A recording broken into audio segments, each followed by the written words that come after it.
Pity the salaryman. Tokyo's willing cog in an enormous machine requiring long hours, low pay, total dedication. And sometimes what's called karoshi, death by overwork. Here in a society of tight spaces and many expectations, the pressure's on.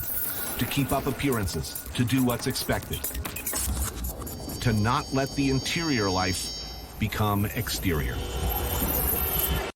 But at night, things are different.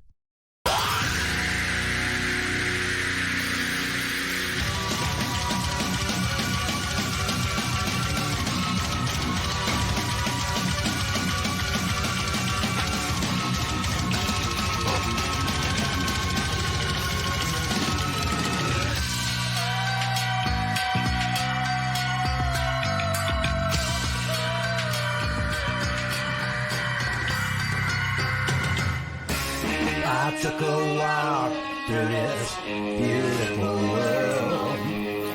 Felt the cool rain on my shoulder. Found something good in this beautiful world. I felt the rain getting colder. Sha-la-la-la-la, sha-la-la-la-la-la, sha-la-la-la-la, sha-la-la-la-la-la.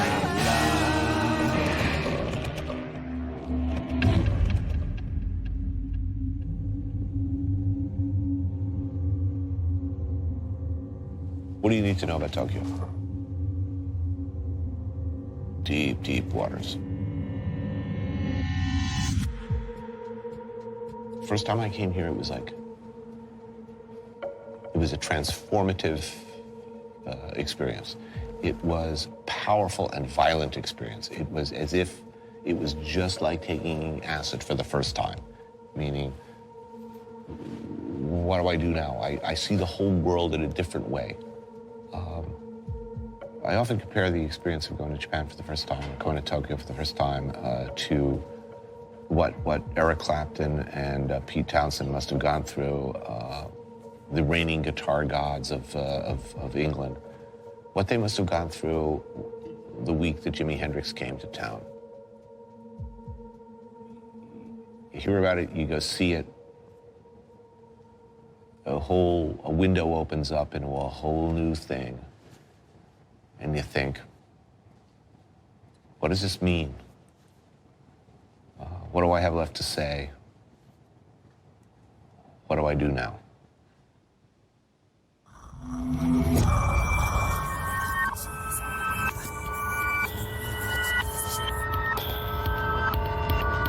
Welcome to Tokyo. You are not invited. This is the other Tokyo. 12-hour flight, and I'm baked. No sleep. Might as well, must, go out.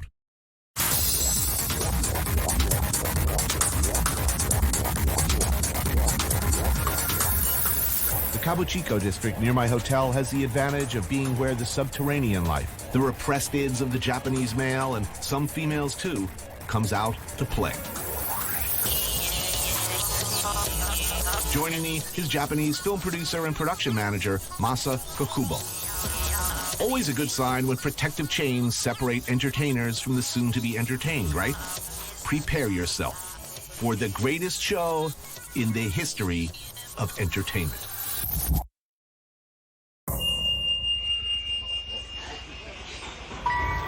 A long time ago, we lived the race and lived peacefully in all force on a planet far away.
No, it can't be over. Not yet. No.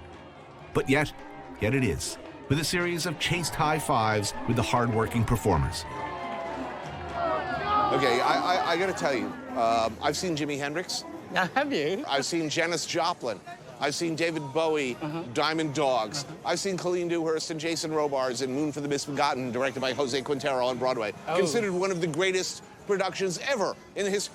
This was the greatest show I've ever seen in my life. It had it all. It was the greatest show in the history of entertainment. I don't understand it. I'm completely confused. There's like 100 people working on that show. Millions of dollars worth of like robots and technology. How do they make money? Well, one thing for sure about this area is that like, quite a lot of businesses unspoken but governed by the Yakuza. The Yakuza. That's the fraternal organization prominent in the entertainment and financial services sector, as they say, who are said to, supervise things here in Shinjuku. Principally your arcades, your gambling, pachinko, adult entertainments, your porn shops and sex clubs, along with other ancillary services. But how much actual boning is going on in the sex district? Generally speaking, it's more a field of dreams than the actual act of sex. Hostess cafes, for instance, where a lonely, overworked salaryman can find the attention of cute, seemingly adoring girls who find their every utterance fascinating.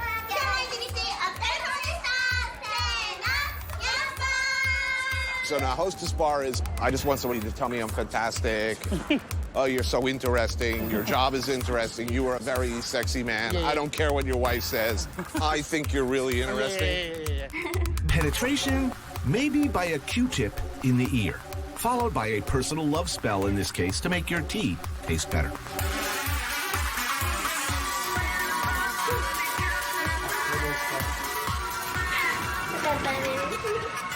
Okay, what is this place? What's happening here? Oh, this is a Are these boys? young boy host clubs for not for men, but for middle-aged ladies who are Right. bored with the regular housewife's life. But wait a minute, you got like a million guys wandering around here looking to get, and you got a whole bunch of bored middle-aged housewives coming in here.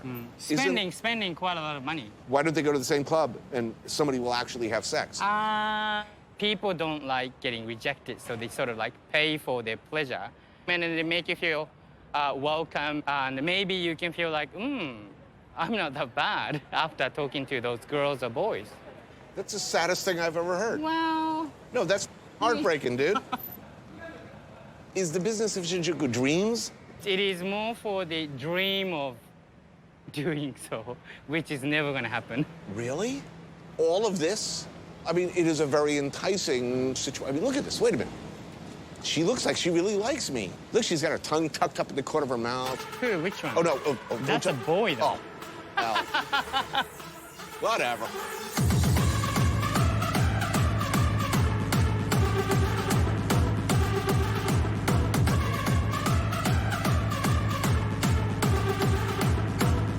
Golden God, long my favorite place to drink in Tokyo. Hundreds of micro-sized bars, each different from the other, with their own micro crowd. I love it here.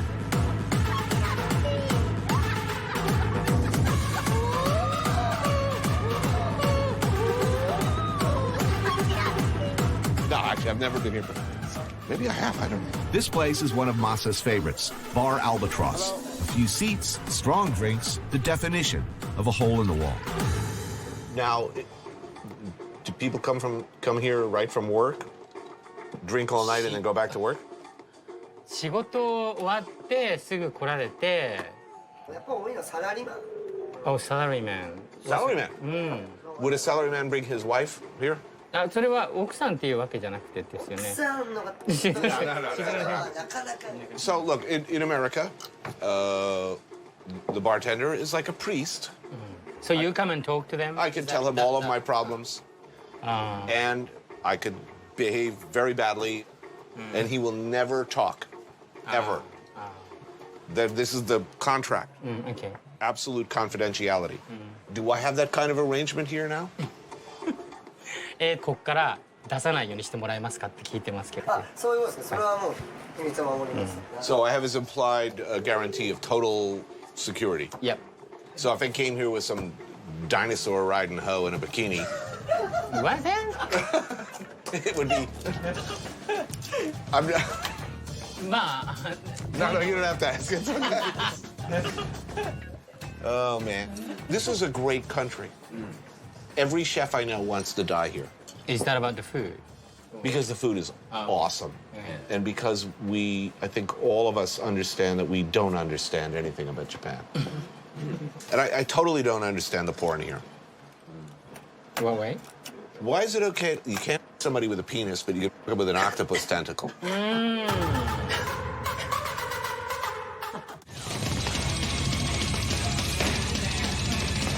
In Japan, there is a very old, very deep, and very rich tradition of martial arts. Many styles, many schools. The Yonakura Gym in Toshima Ward focuses on boxing, and this man, Kenji Yonakura, is a legend, having trained generations of fighters using a simple and effective philosophy that has some real application to our story. There it is, pasted on the wall behind the ring. 1. Speed. 2. Timing. 3. Distance. The same idea applies to the convention-shunning sushi techniques of New York City legend Naomichi Yasuda. Until recently, the chef partner of one of the very best, if not the best, sushi restaurant in New York, the eponymous Sushi Yasuda. A short while ago, under very mysterious and completely misreported circumstances, he left the Manhattan restaurant, which still bears his name, and at age 52, moved to Tokyo to start all over again. I was determined to track him down and see what the hell he was doing. These days, this great man is running a 14-seat sushi bar in the Minato district of Tokyo. His wife, Naomi, is his only helper. Welcome to new place. Thank you for coming. Why did you do such a hard thing? This city, Tokyo, this is kind of the mecca of the sushi. So I just want to be the sushi chef in Tokyo.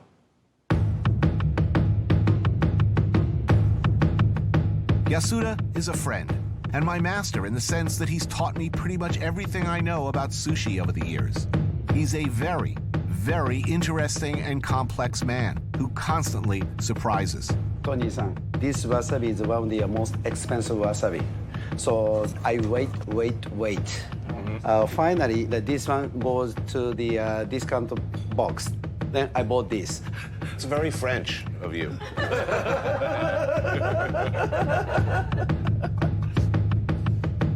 So many things separate Yasuda-san from other Japanese sushi masters. The most noticeable is his hands. They're huge. Look at the knuckles, enormous, from years of pounding cement walls during repeated daily practice in Kyokushin karate. He first trained and competed in Tokyo. And when he came to New York, he continued to practice. Often in underground bare-knuckle matches where you fight until someone gets beaten to the ground. This style, Yasuda practiced, was about beating your opponent as quickly and as aggressively as possible. Speed, every second is important. Rice is getting cold, seaweed is getting soggy, fish less than perfect temperature. Look at his posture, a fighter's stance. Distance, knowing the perfect spot to be. Moving in and out as needed, never out of position. Timing, reacting to his customer's pace of eating, their ever-changing desires, always ready for the next move. Most people who don't understand sushi will go to a sushi bar and say, "Oh, I had the best sushi last night. The fish was so fresh. It was right out of the ocean." Freshest fish, there's no taste. Just chewing, just hard. And people think, oh, freshest should be good, but it wasn't. Yasuda's menu changes constantly with what he finds in the market. And like thousands of other sushi chefs, he heads every day to Tsukiji, Tokyo's central fish market, where nearly 3,000 tons of the world's best seafood arrives every day. But unlike most others at his level who arrive at 4 a.m. to cream off what they perceive as the best and freshest, Yasuda-san arrives later. He does not buy the ridiculously expensive otoro, the fatty belly meat of the bluefin tuna that people have been known to pay hundreds of dollars a pound for. Instead, he buys tuna from the heads, using his knife skills to go for qualities that most others miss, removing every bit of sinew from what would otherwise be a difficult piece of meat, until it's, well, perfect. And he cures the results, actually cures it, breaking down its molecular structure in a desirable way by freezing it quickly in a medical-grade blast freezer, where it will stay for a week or longer at minus 82 degrees Celsius. He pioneered this technique years ago in New York, where if you bothered to ask, he would have proudly told you that the absolutely unbelievably sublime piece of perfect sushi you were eating was frozen. Delicious. Thank you very much. Which is more important, the rice or the fish? Or what Rice. percentage? Rice, more important. About 90%. Wow, that's... Fish is the second ingredient. The main ingredient is rice. So my sushi is rice. Yasuda, he still trains, though his fighting days are over. He says he was tired of hurting people. He brings me to Kamiyo Dojo in Asakusa to try and show me how his sushi technique and Kyokushin karate are one and the same.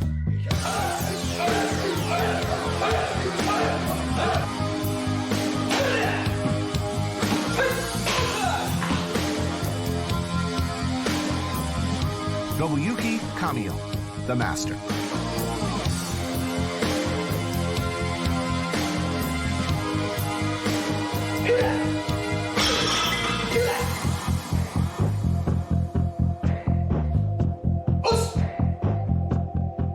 Nice. Many of the people ask me, what's the point between the karate and the sushi?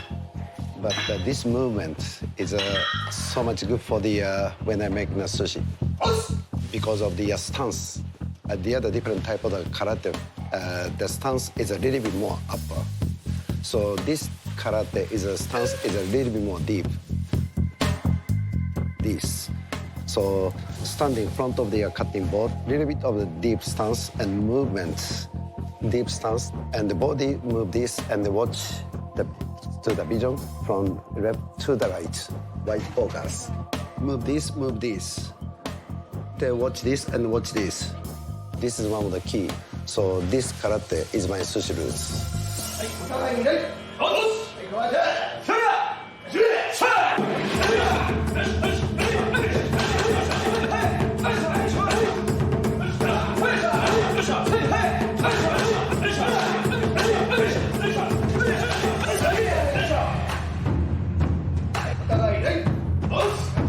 Now, in an official tournament, 2-minute round, 2-minute round. and the result you're looking for is points.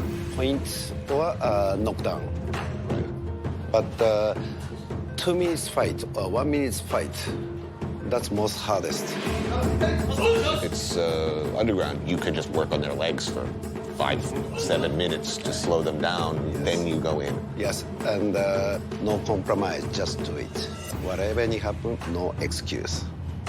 See the result, good or not. If it's bad, try again. Don't give up. Right. This is my sushi. Perfect.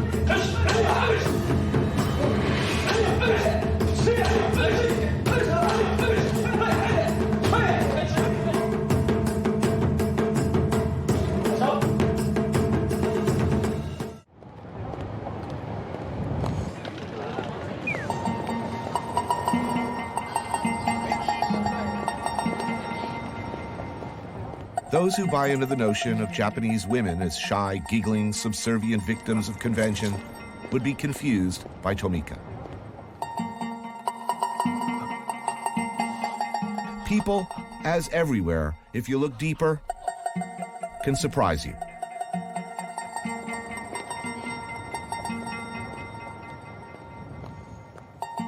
Her day job is doing this. And I gather from what she tells me that she gets plenty of work.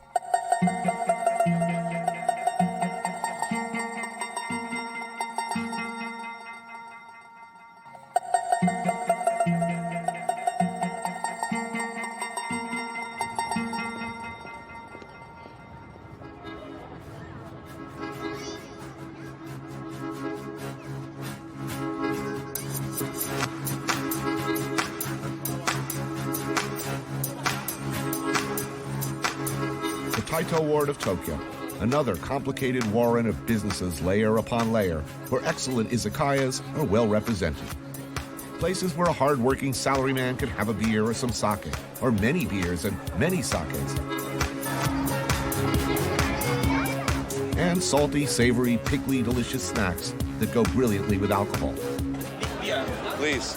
Yes. Tomika brings me to one of them, Daitoro, to meet some friends. Kanpai. Kanpai.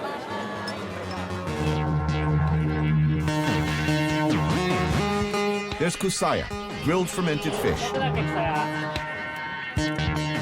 followed by some skewers of beef intestine and chicken.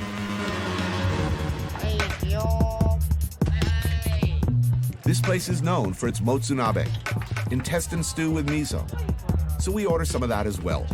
This is Naga, invited along to help translate. Naga runs a custom service company, but he also teaches pole dancing for men.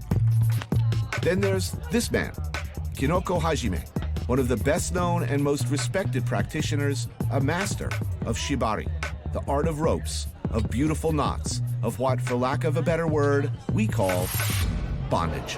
So how big is the sadomasochistic community? How many people are active participants? 10万人ぐらいもっといるかな。もう勝手な俺の予想です。今すごい計算して。100,000 people. A lot. This is shibari. Translation, to bind. And to make things more confusing for those looking for a concise takeaway, a comfortable reaction to what sure as hell looks pretty disturbing, Tomika, who spends most of her time whipping, burning, and generally abusing men, enthusiastically reverses roles in her longtime relationship with Hajime. It looks like a very delicate procedure. Does it hurt? Or does it feel good? Yeah, 気持ちいいよね。もちろん。Of course. But this pain changed to the ecstasy. 何も考えない時間っていうのが一瞬でもある感じがする。What she said, when she was tied up, no need to think. Just leave it to. She loved that.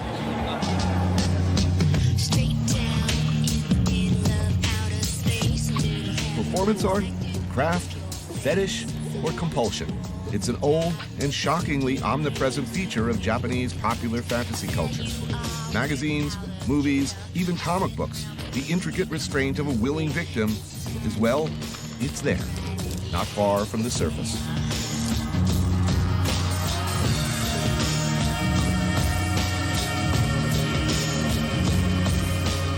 What percentage of Japanese men are interested in either tying up women or subjugating women? そういう女性をこう縛ったり。多分全員やってると思うんですよ家では。All of them. All of them. Well, then the question is, how many Japanese men like to be tied up? あ、こっちの彼女。全員ですね。Yeah, all of them. So in your experience, all Japanese men like to tie women up, but in your experience, all Japanese men like to be tied up.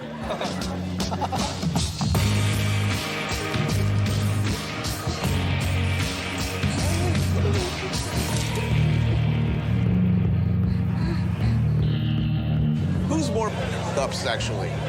Americans or Japanese? 態度が変わったりするかって、その例えば店のオーナーとして。そうですね。全部一緒です。Yeah, same. よかったらやってみるといいんじゃない？ So maybe she suggests you to be tightened up. A little late for me.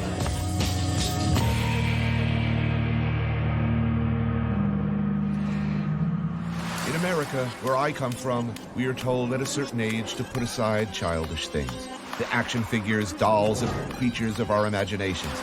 To arm ourselves for the brutal realities of the real world. Real combat, real sex. In Japan, increasing numbers of people don't. They continue to live a life inside four walls, inside their mind, the life we call of the computer geek, the nerd, as avatars.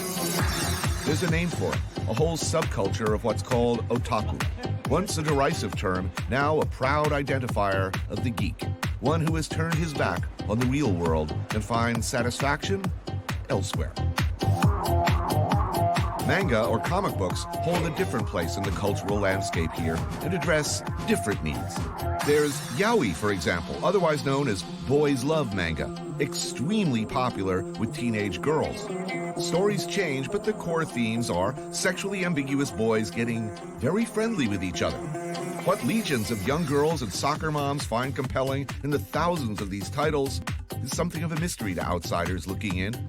But there they are, whole sections of manga bookshops dedicated to basically One Direction type boy band figures having sex with each other.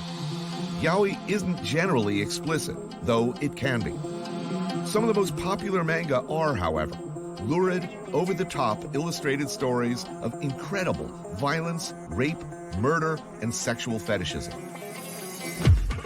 Toshio Maeda is a manga creator like few others, the father of what can only be described as tentacle porn.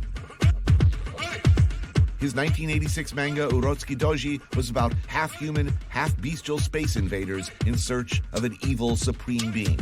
It contained unbelievably graphic, lurid, violent, and one would argue offensive images of sex acts involving not sexual organs, but other protuberances.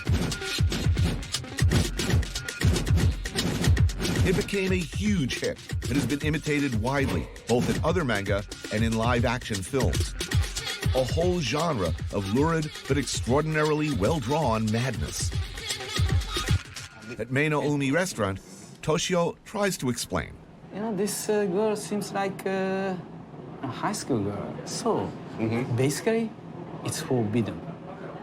It's our sense. Notice, by the way, the distinguished owner and her complete lack of shock or offense at the graphic, frankly horrifying images of rape, violation, and murder spread casually across the table for all to see.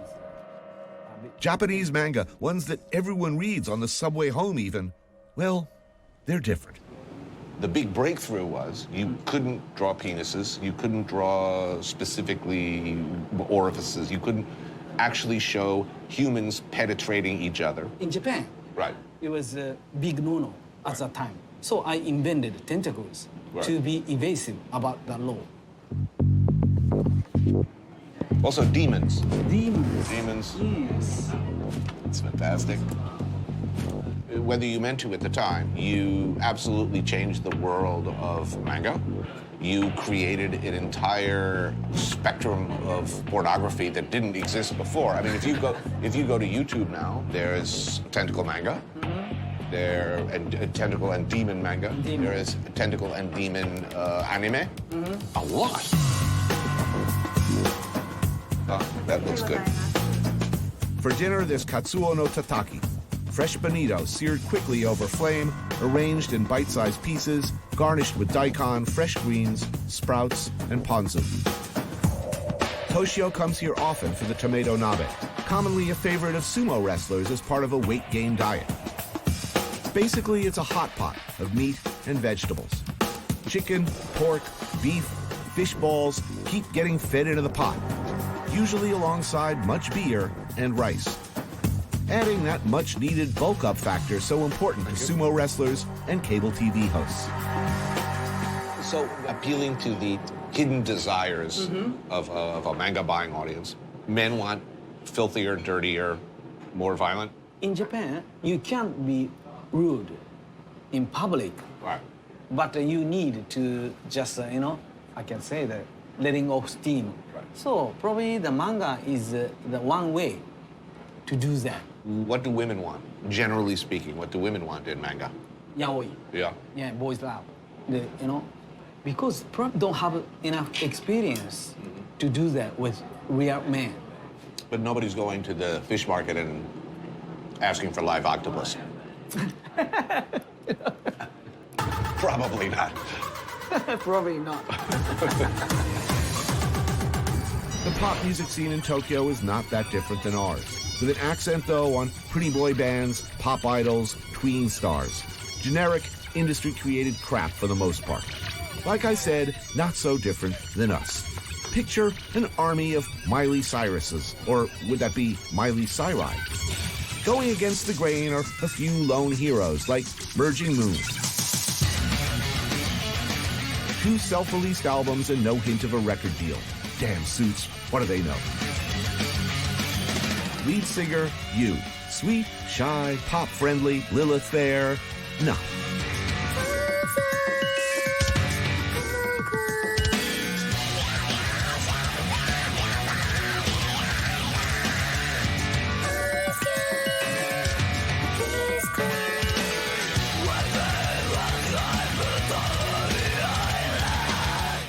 Yeah, so how big an audience in Japan for thrash metal, death metal, hardcore?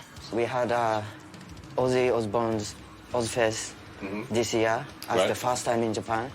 And I feel like people are watching the heavy metal scene as a new movement. And audiences, good audiences here? They are kind of polite. They're polite. Really? They are really quiet and just watching us. And when we finish playing, they suddenly grab. Polite. Really?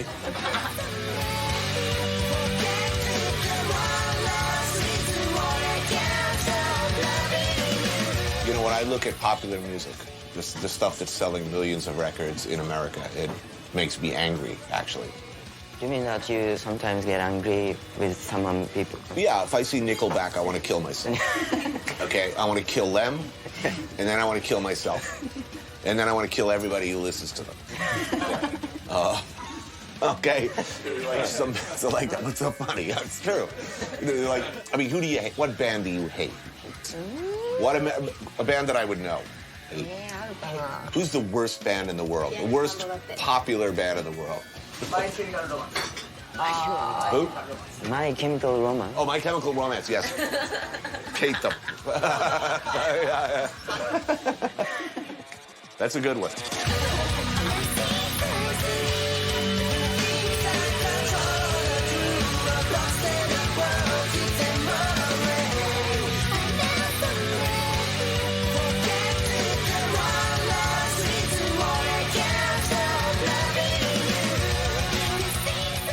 Can you make a living? No. No. Not at all. Not at all. We all have part-time jobs. You all have jobs. What do your families think when they see you doing this kind of music? But we are at 22 to 25 years old. So it's the hunting job season in our lives. So there's pressure on you. Yeah. And we all went to university and a lot of money. The expectation, the pressure is, okay, get a real job. Yeah. Put aside this rock and roll shit and get a real job. In a perfect world, would you like to play rock and roll every night? Would you like to play metal every night? Yeah, I could be a cleaner in the toilet if I can keep doing this. And you? Yeah, these guys look like lifers.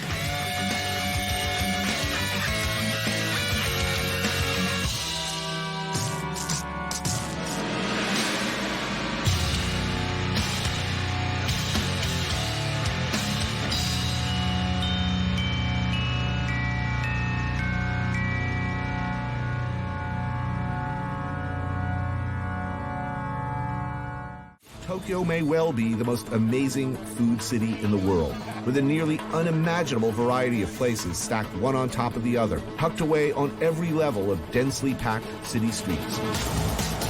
At Lawson's, you can dig into their unnaturally fluffy, insanely delicious, incongruously addictive egg salad sandwiches. I love them. Oh, yeah! Layer after layer after layer of awesome. Crowded eateries serving who knows what. But it all smells delicious and looks enticing. In the tiny, almost micro neighborhood of Nakameguro, Tokyo, all is quiet. And amazingly, for right here in the middle of this eye-goggling pinball machine of a city, green. Yasuda lives near here, and he loves this place. A low-key joint to enjoy family meals and meet friends. I so much appreciate and seeing you and all of the people from the U.S. Well, we miss you. You know, I miss New York City. I'll tell you something really terrible.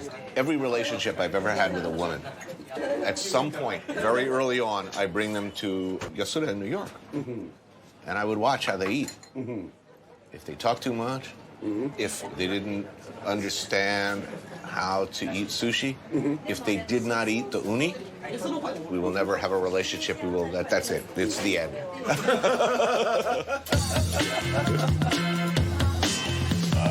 They don't serve high-end sushi here or elaborate kaiseki-inspired fare. It's almost like hipster tempura.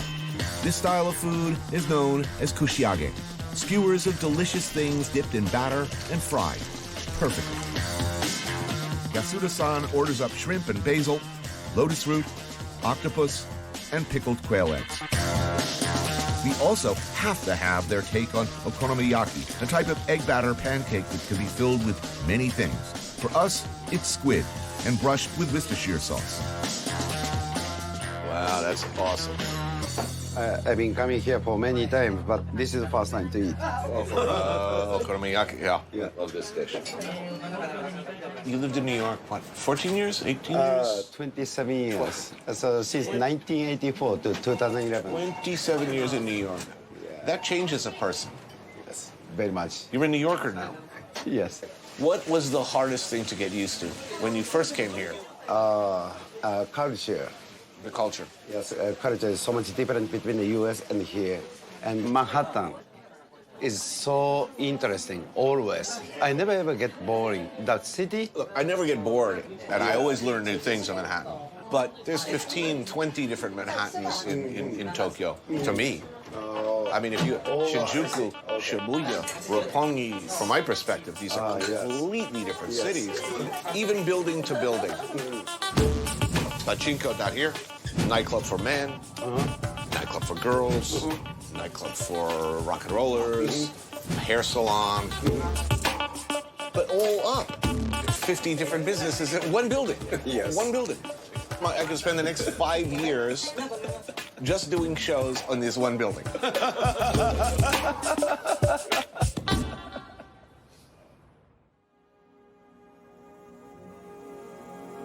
What is weird? What is strange? What do those things even mean anyway? Sure, a lot of what you've seen looks different from maybe the mainstream. It's certainly different from the way we like to portray ourselves, see ourselves, at least our daytime selves. But roughly 50% of all movies rented in American hotel rooms are adult films. The American porn industry catering to exactly the kinds of dark urges we've been talking about, but even nastier, is a $12 billion a year industry that dwarfs the Hollywood product. Our own obsessions, arguably, are at least as crazy, violent, and lurid as Japan's. And we tend to actually carry out our violent fantasies more frequently. Maybe with that fetishism, that attention to detail, comes some kind of excellence in other fields. Maybe there's a line from there to here. So, who's crazy now?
I took a walk through this beautiful world.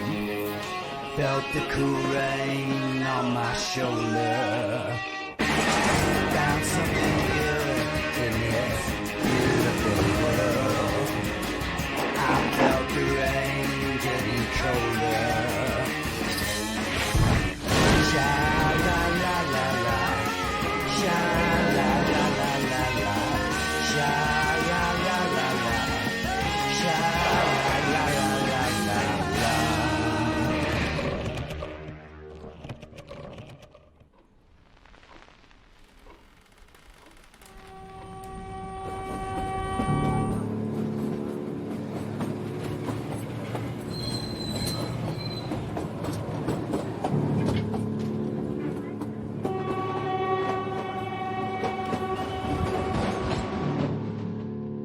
this house came to be built by Dr. Blake, who was in the East India Company service.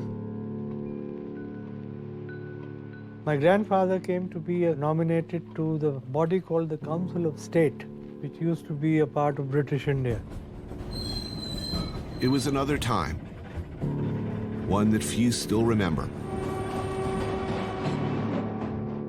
The India before partition, when these rooms, this house, was part of the seat of power. I had the privilege of being born in this house, upstairs. This was the Maharaja's bed. I'm in his chambers at present. And it was the routine that we'd all parade up into my grandfather's room to wish him good morning. And then we'd all come down for breakfast. The walls tell a story. Many stories. There used to be a lot of animosity. There were two very divided classes in India. So there was a lot of tension between the ruled and the rulers. But that was a different time, you know. Now I think back and it's more like a fairy tale.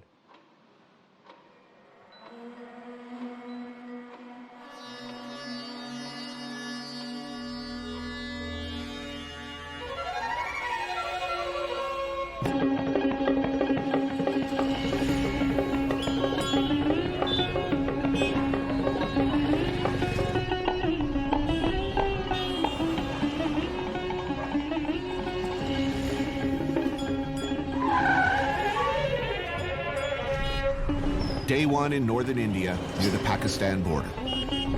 This is Amritsar, the Indian Punjab's largest city. Population, about 1 million. This is a part of India I've never seen, a place I've always been curious about. Home to some pretty legendary cuisine. In Amritsar, they have a saying: the best food isn't cooked in people's homes. You find it on the streets. Punjab, oh you up in Punjab?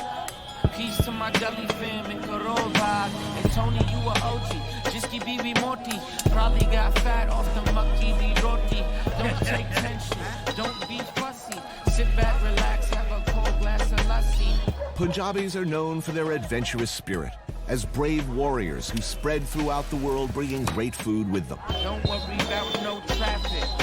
The elements move and weave around like it's magic. Piece of hot sugar on the beat, good looking. Beat sample sounds of my mom at home cooking. In fact, much of the good stuff we refer to simply as Indian food comes from here.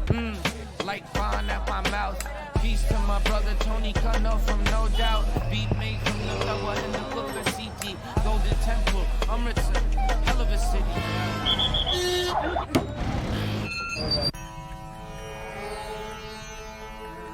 The Punjab of the early 20th century saw some of the most violent resistance to British rule. And when the British finally cashed out in 1947, they carved off a huge piece, what is now Pakistan. And it remains a potential flashpoint for conflict. But that's easy to forget when you first smell the food.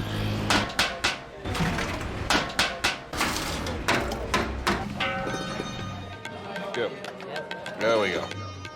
Kesar da Daba. Daba meaning side of the road food stall.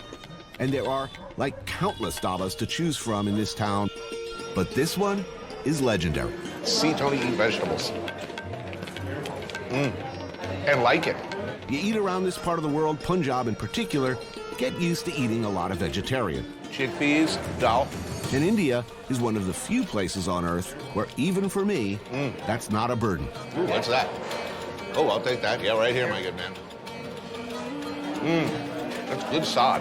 In the Punjab, meat or no meat, you're almost guaranteed a free-for-all of intense colors, flavors, and spices.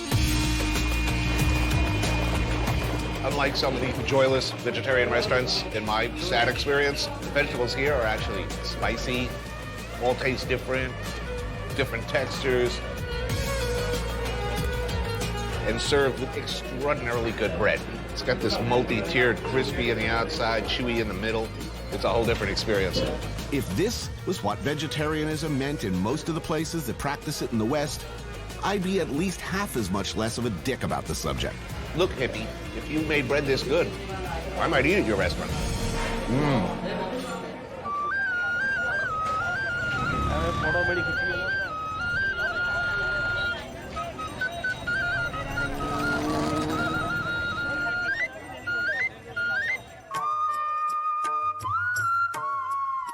Around here, one of the first things you notice that's different from the rest of India, turbans.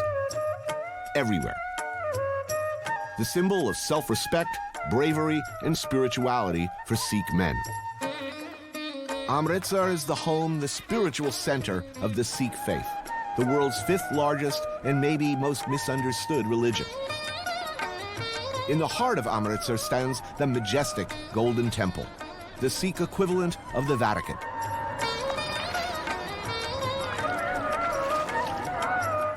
Sikhs are fundamentally against any caste system, believers in religious tolerance, but they are just as fundamentally warlike when it comes to defending their principles and what they see as their territory.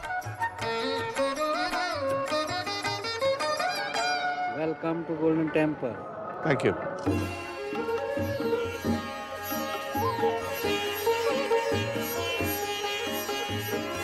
Today is a Guru Purab, one of the most auspicious days of the Sikh calendar.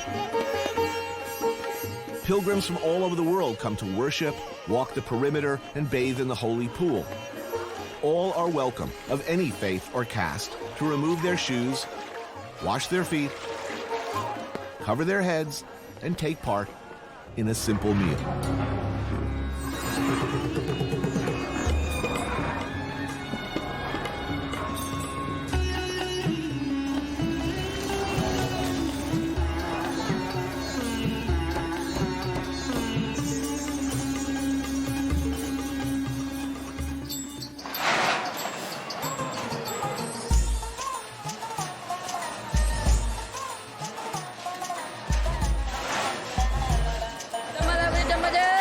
This is the langar, a free vegetarian meal served to many thousands of visitors from every walk of life, every day of the year. They serve 16 hours a day? 16 hours a day. For how many years continuously? 300 years. 300 years. Everyone doing the cooking, the serving, the washing of thousands and thousands of metal plates and utensils are volunteers.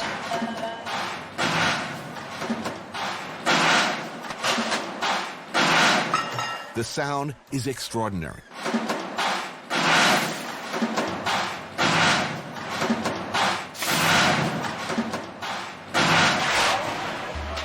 We have a teaching that everyone should serve all 3 things, money, mind, and body. Right. Should be served to other people, free of cost. And that's what we do. Walking me through it all today, Donwant Singh. Now, for a religion that's so concerned with tolerance, where does the Grand Punjab military tradition come from? Because it's a very, very powerful one. So powerful people, so hardworking people. Every Sikh you see, if he is baptized, he wears a small sword. In our Prophet, when we get baptized, he says, you must protect yourself, you must protect others, and you must protect your country. So that makes us what we are.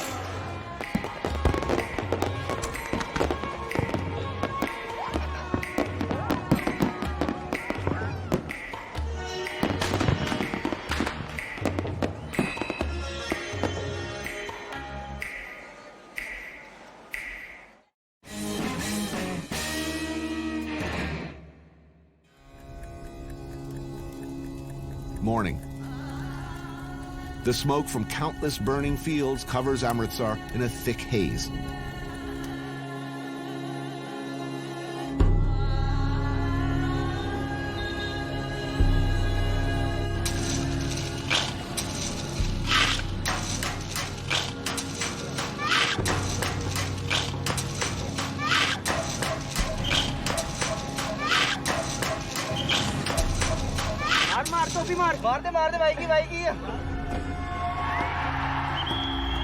The ancient art of Pelwani evolved from Indian wrestling techniques that date back to the 5th century BC.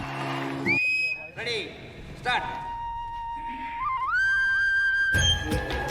Training is rigid, as this is not just a sport, but a way of life.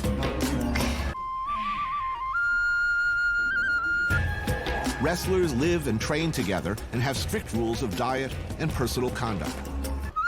No smoking, no drinking, no contact with women. Here we go.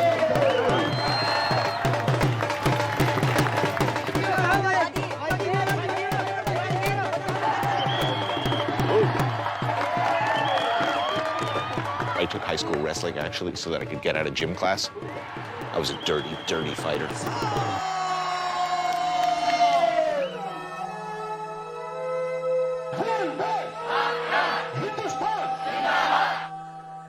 It is an all-too-natural segue between the aggressive posturing of opposing bodies of Pelwani and this. The entire border between India and Pakistan has only one crossing. Here at Wagah. Every sunset, the border is officially closed with this bit of national theater. Wearing nearly duplicate uniforms, the Indian military and Pakistani Rangers partake in a game of theatrical contempt. Clearly, it's a popular show.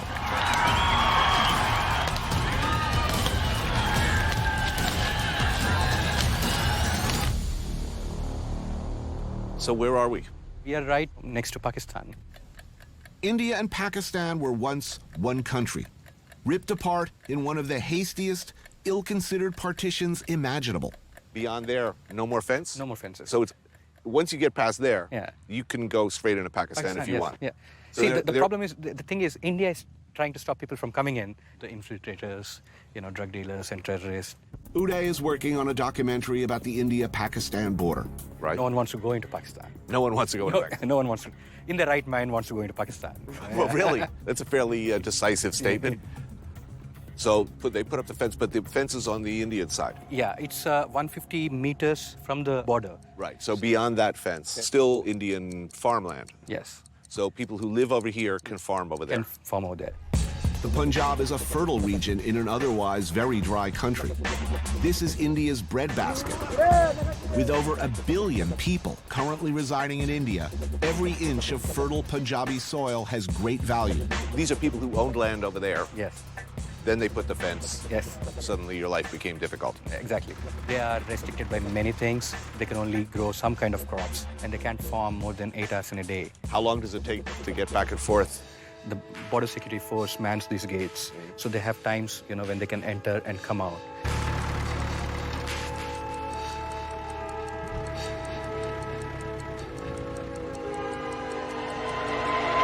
How much farther can we go before they start to get worried? Yeah, I think we can just go till that pole. When India and Pakistan were separated, the attempt was to try to draw a line across religious lines. Exactly.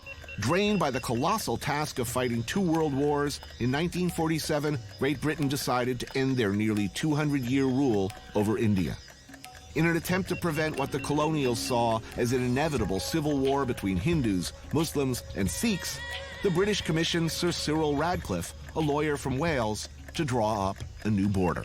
He was given 2 months, 2 months to divide. 2 months to divide the... Create a new country, basically. So he took the map and just drew a line.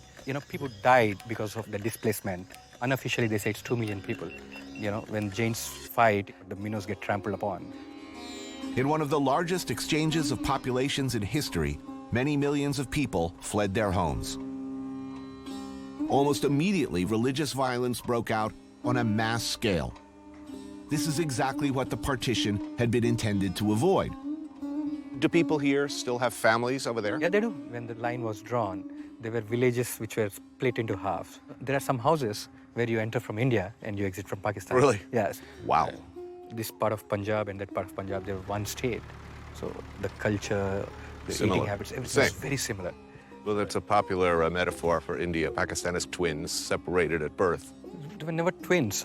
It was one country. You can say dismembered. Right. If you cut a body in 2, they're not going to become twins. Right. So it's sad, You can see them. They're doing the same work as you're doing.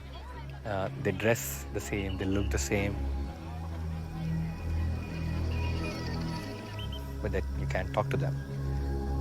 It is an ongoing struggle, an enduring cause of paranoia, visible all across the region. Two nations with atomic arsenals who have showed, if nothing else, a terrifying willingness to use them.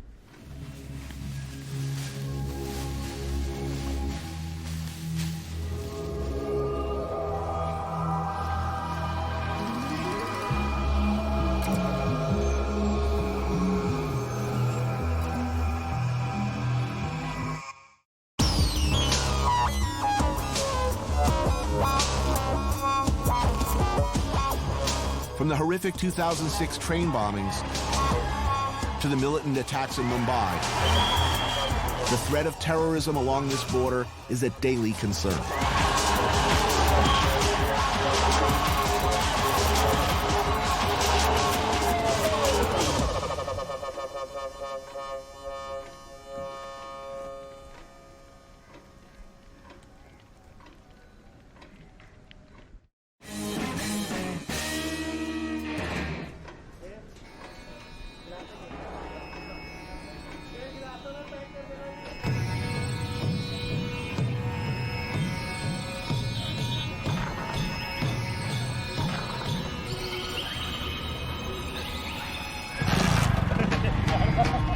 Want something good? Really, really good when in Amritsar? Something local, regional, iconically wonderful? You can't say you've had the Amritsar experience until you've had a little kulcha in your life. Kulcha. This is the iconic dish of Punjab. Yes, that's the speciality here.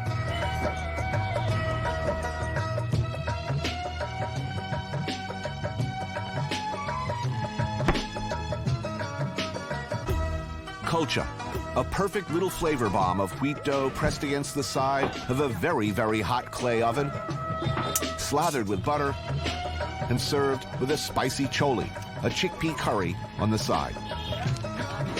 Did I mention the butter? How's it? Nice? Delicious. Everyone in Amritsar seems to be an expert on kulcha, including this lady, Navroop. It's a chutney, and this is all radish. Very, very, very good. Generally speaking, Punjabis are famous for being a warrior class. Taller, bigger. Yes, we're big. Still, maybe not fighters so much, but still eaters. Oh, yeah. Big time, yes. The religion doesn't matter. Food is religion here.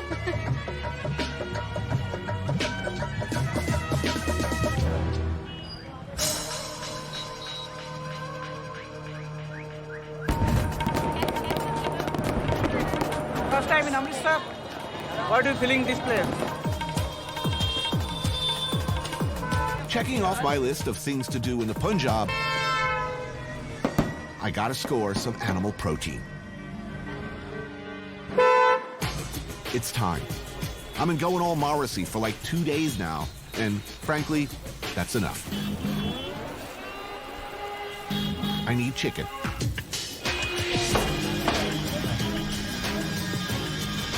Like we are in the ass end of nowhere here. Where am I? It's known as Veera chicken. It's very famous for chicken. When we're talking must-haves, tandoori chicken is just that. Add some lemon in this, you will enjoy it. Oh man, it's delicious. This type of establishment, dhaba? Dhaba, it's called dhaba. You know, this is the most successful business here. Anybody, you open a dhaba tomorrow, it will be a success. But if you're going to do chicken, you better be good. Yeah, it's a good place for that. Would you like to have something else? There's like a roti with ground mutton or ground... That's called naan. That's butter naan. Keema naan, mutton ball, dough. And the special ingredient, magic hands.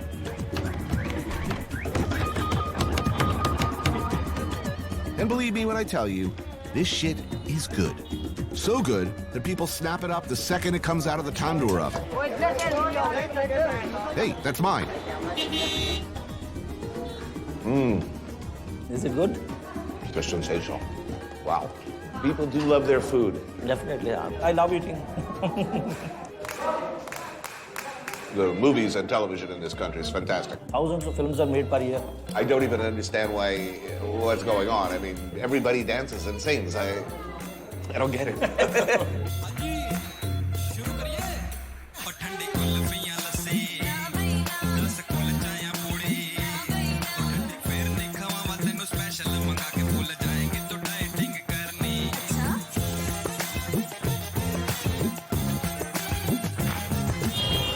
Would you like to have something else? But, this is good.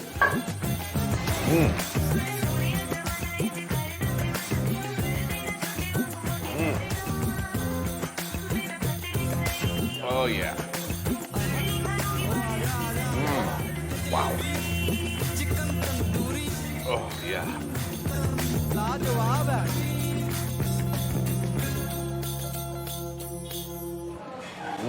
That's good. Thank you. No, nothing. Thank you. It's delicious. So good.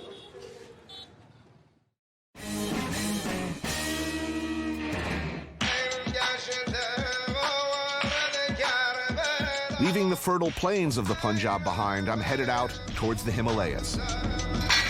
And getting there, at least the way I'm going, hasn't changed much in the last 100 years. All aboard.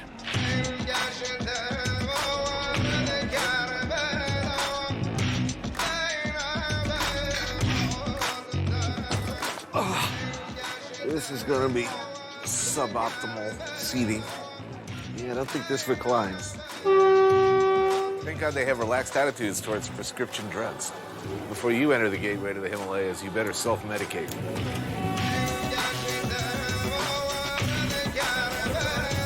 Meanwhile, I've been like 24 hours without a bite of food. I arrive, it's like, oh, well, there's snacks on the way. Great, get a bag of peanuts. Truth be told, I'm an angry, bitter man when I board. I'm guessing there ain't a Shoney's or a P.F. Chang on the way. It's kind of cute, the little train. It's so little. It's the Universal Tourist. I'm going to King Kong ride. While my stomach growls, I become the kind of traveler I warn against. Gripey, self-absorbed, immune to my surroundings. But as my brightly colored little train heads up into the hills from Kalka Station, known as the gateway to the Himalayas, my worldview starts to improve.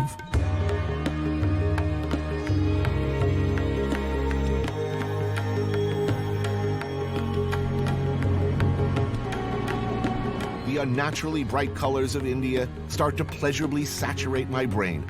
The views from the window of ridiculously deep valleys, 100-year-old bridges. It's, well, breathtaking.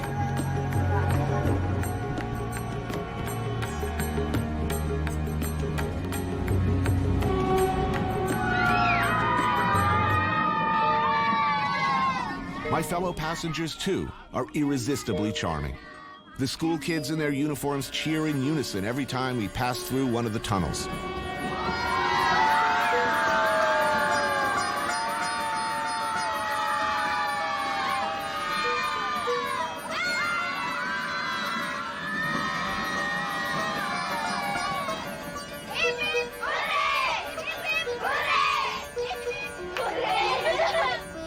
I'd pretty much forgotten about my hunger until the whistle stopped at Barod.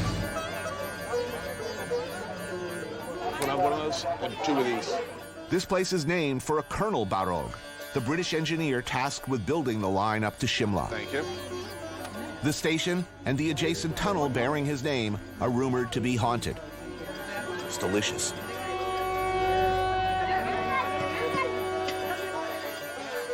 Already behind schedule and plagued by cost overruns, Barod screwed up.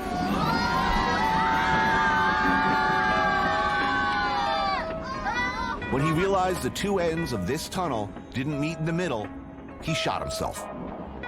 It's the kind of personal accountability I'd like to see more of, frankly. Or is that just me? But all my snarkiness fades as I reflect, and one can't help but reflect on what it took to dig, drag, blast, and tunnel one's way up this route back in the day. Back in the beginning, making the trip to Shimla required a somewhat uncomfortable 3-day trek up the mountain by foot, or horse, or hand-carried palanquin. The stats are impressive. A climb of around 5,000 feet, over 100 tunnels,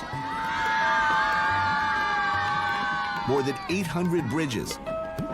An engineering feat, a job that, when you consider the time, defies imagining. In the building of this railroad, many died. Many, many died.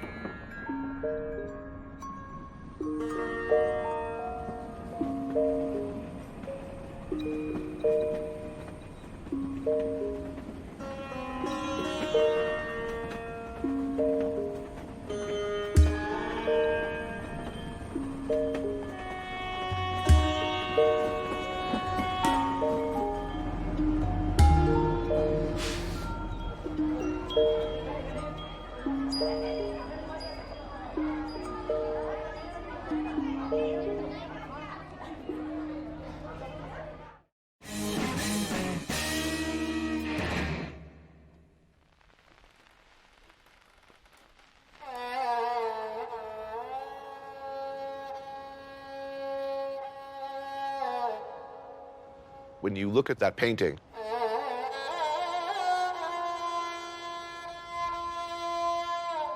when you stand out front in the garden and look out at the view,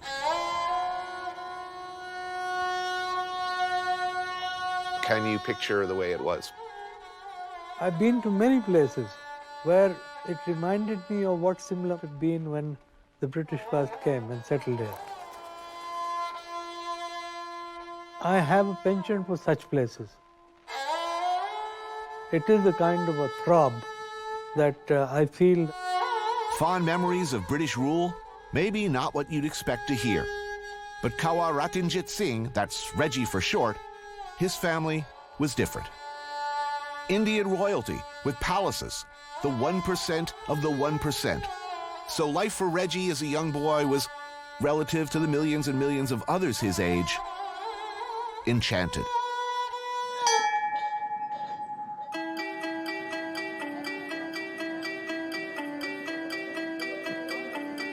Shimla is from a time before partition, when nearly the entire ruling class of British India would move to hill stations in the hotter months.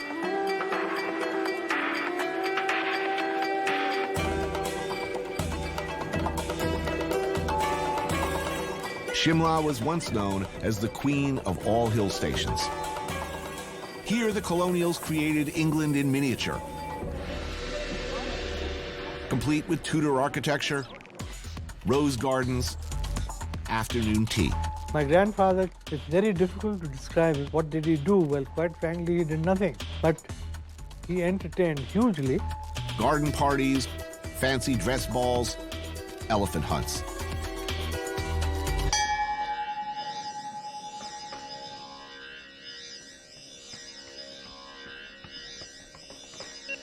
The remnants of British rule can still be seen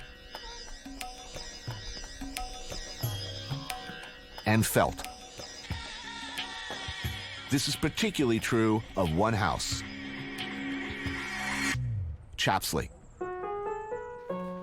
My family was very fortunate that they were able to buy this house because it was a famous house. The house was purchased by Reggie's grandfather, the last Maharaja of Kapurthala. Those Brits really left beautiful buildings. From a distance, it looks much the same as it must have when the Maharaja slept here.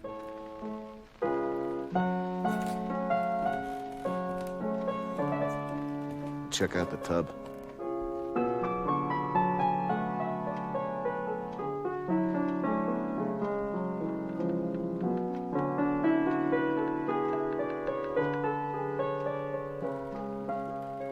Locked in a constant battle against time and nature, barbed wire does little to keep Shimla's ever-encroaching monkey population at bay.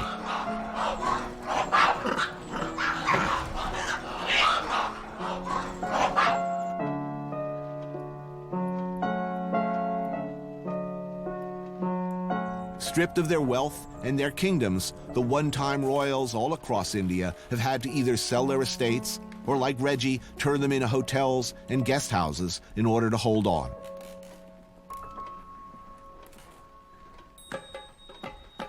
Ring a buzzer, and a servant appears. Man, they bring you hot water bottles at night, put them under the covers.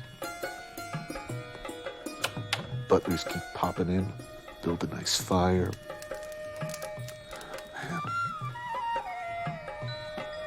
A great facet of my childhood was how my grandfather entertained. His table came to be known as perhaps the most famous in northern India because he was a gourmet connoisseur of food.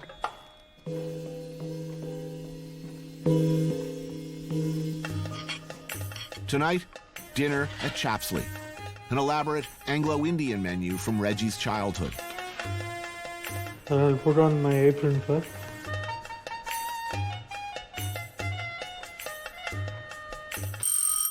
My fellow guests, two of Reggie's friends, Raja Basin, a historian on the subject of Shimla, and Rakesh Varlalsud, the barrister. There's so much history here. I mean, while I take a dim view of colonialization, it's very hard to resist the charms of a house like this. That's quite understandable, actually. You've got 100 years of very, very intense history funneled into a very small place. And this house used to house the Secretary of State to the crown. What am I eating? This is eggs à la Florentine.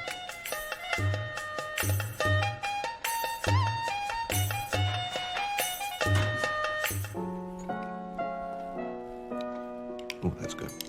This was a small town. A small town with a very, very big government. Simla enjoys the unique distinction of having been the summer capital of India, and surprisingly, it was the capital of Burma during the war days.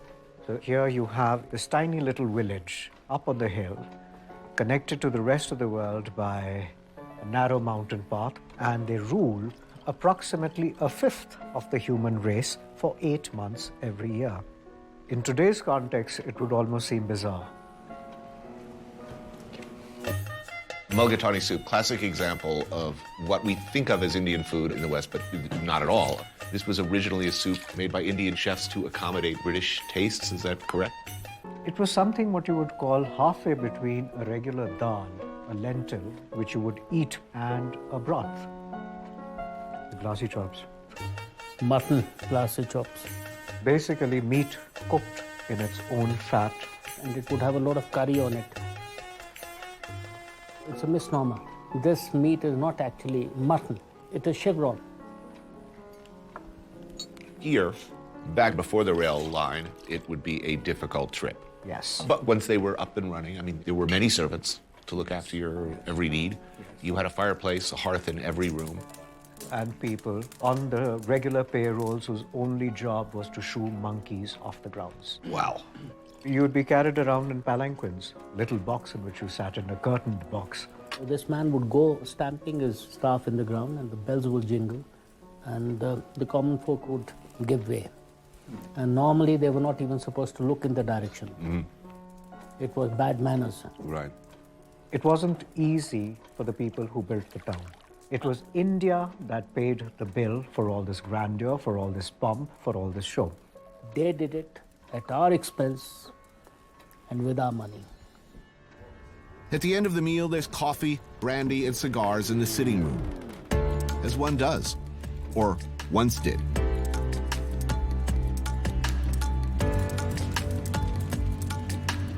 I hope you enjoyed the dinner too. Oh, very much. It was delicious. Really wonderful. A lot of history in this house. And one can be forgiven for maybe briefly forgetting what it took to build this lost kingdom.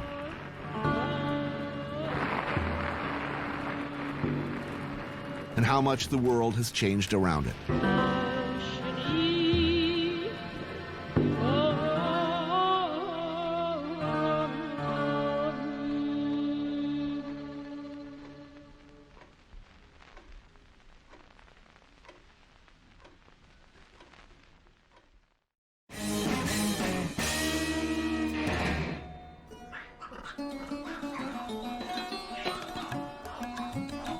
The Monkey Temple looks down on Shimla, overrun by its namesakes.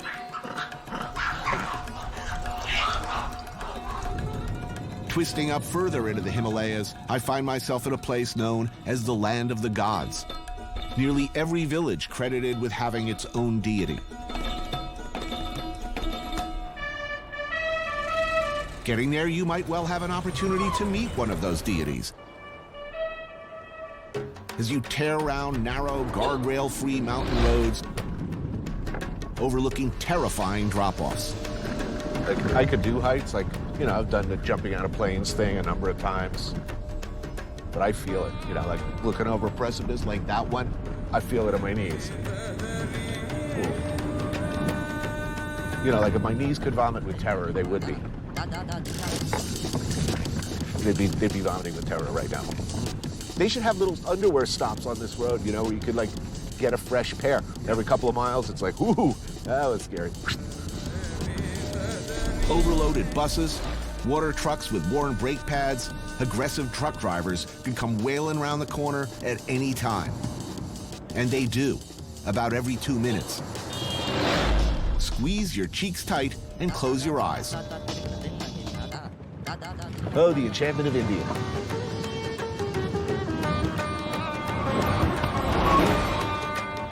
The remote locations of these isolated mountain villages has kept old traditions alive. Village fairs serve as an opportunity for families who live very far apart to get together, play games, eat, and partake in religious rites honoring local deities.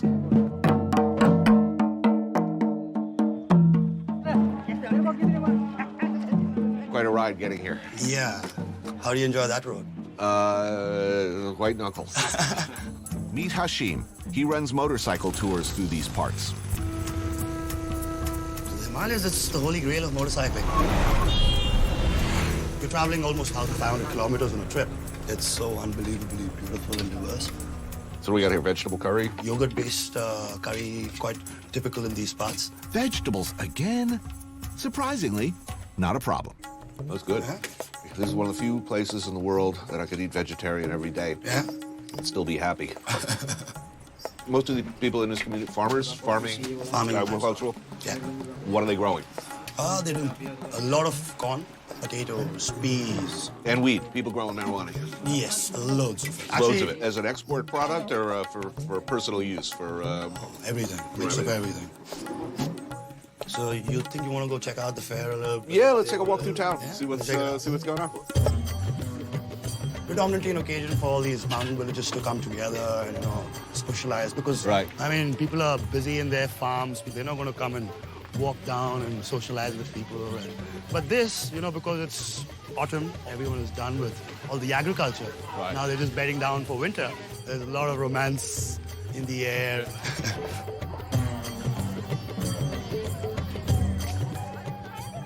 I've been to Mumbai, Kolkata, Sundarbans, Rajasthan, Kerala. This is a part of India. It's different than any other part. Look, it's fascinating and beautiful.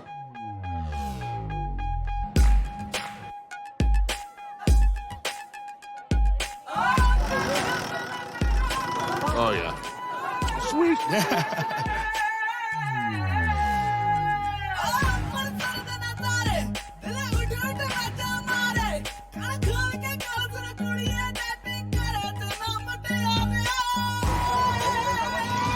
Wow, things moving.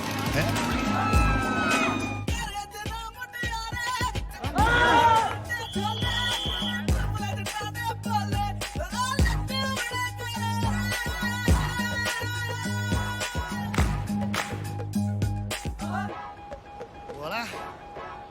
End of the road.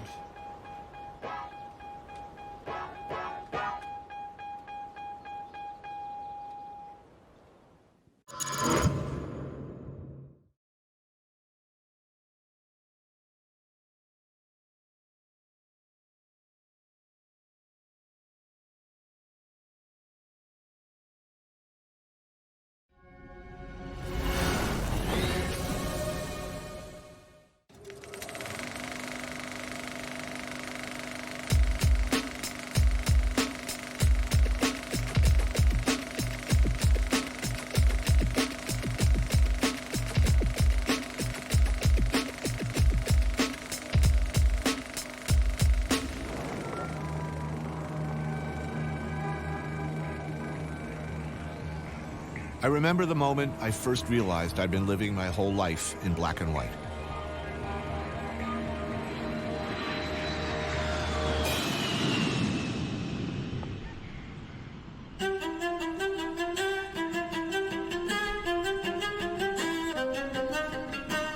It was like discovering a color I never knew existed before. A whole new crayon box full of colors.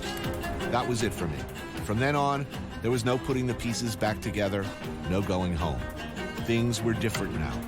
Asia had ruined me for my old life.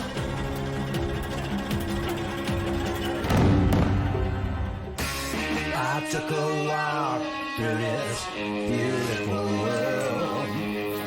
Felt the cool rain on my shoulder. Found something good in this beautiful world. I felt the rain getting colder. Sha-la-la-la-la, sha-la-la-la-la-la, sha-la-la-la-la,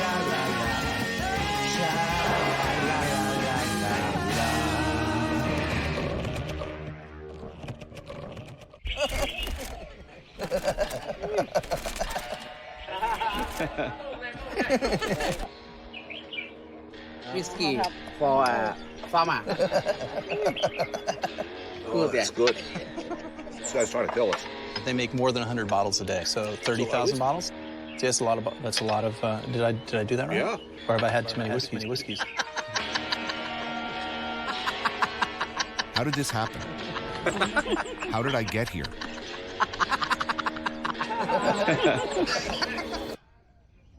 Coming into focus, the man across the table. He looks familiar. Maybe, if I can remember who he is, it'll be a clue as to where I am.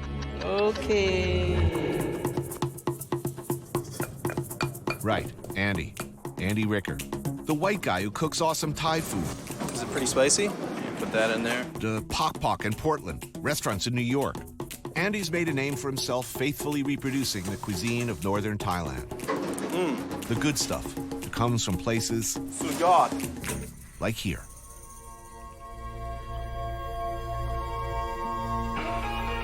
Rice country. Chiang Mai province.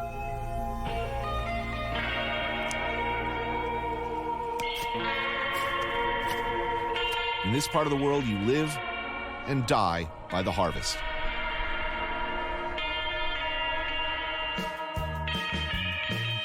Thai food is intensely regional, and northern Thailand in particular has many distinctive features. This is a world of fresh, delicious, spicy, meaty, salty, sour, sweet, bitter. Often with a just-picked herby dimension. And always, the most vital thing, giver of life, sticky rice.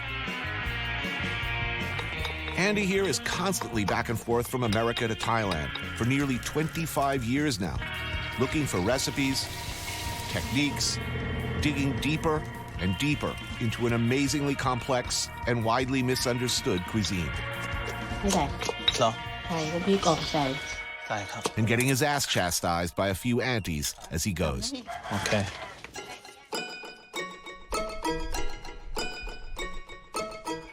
On this trip, Andy's working on a new cookbook, investigating the eating and drinking culture of the region. Which might be why he thought of me, and why we're drinking Shine for breakfast. Where there's food, there's also going to be booze. Oh, chok di krap. And likely, a lot of it. Oh, it's good. This is nemprik ong. You make a chili paste with chilies, garlic, shallot, shrimp paste, and tomatoes. And then you mix it with pork.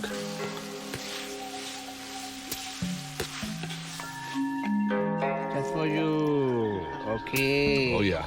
Ah. And then amprik is awesome. Isn't it delicious? This rice is grown here in the village. You just kind of make a little spoon-shaped ball with it. Now, what's the famous greeting? Is it, have you eaten yet, or have you had rice? It's both. Literally, it means, have you eaten rice yet? But what it really means is, how's it going? It is assumed that if you haven't eaten yet, things are not going well. If you've eaten, rice is such a fundamental component. Eating is synonymous with eating rice. To eat a meal without rice would be unthinkable. What makes their whiskey special? Because of the flavoring that they add to it. Conveniently, our hosts, in addition to having provided us with a fine meal, just so happen to run a distillery out back. They use a spice mixture they add to the yeast balls, let it ferment for 5 days, and then she smashes it with a wood mallet. Thai rice whiskey, lao khao, bucket of hooch, whatever you want to call it, this stuff is a delightful beverage that tastes better and smoother, apparently, the more you drink. Oh, here we go. Sneaky, sneaky. Woo. Well. And then fried fish. I believe it's called Nile tilapia or Nile carp.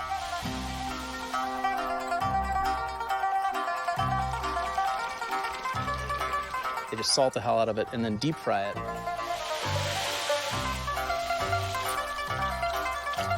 Good stuff. Mmm. First one, same gasoline. Yeah. Fine. Yeah. This guy's trying to kill us. Yeah. Okay. Khop kun mak khap ma. For my answer. Yes, for your uncle, yes. 69 years old. Looking good. He drinks half a bottle every day. So it's pretty much the Keith Richards health and preservation plan. All right, I'm going to get healthy too. The whiskey, I have to say, is taking hold in some clinically fascinating ways. Funny. I lost the plot. That's okay. It all comes back to me as the world shifts, untilts. Oh, yeah.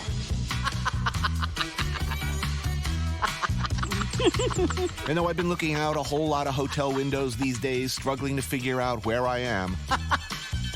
Okay. Being here, throwing back shots of rice whiskey with these guys, I know I'm back in Thailand.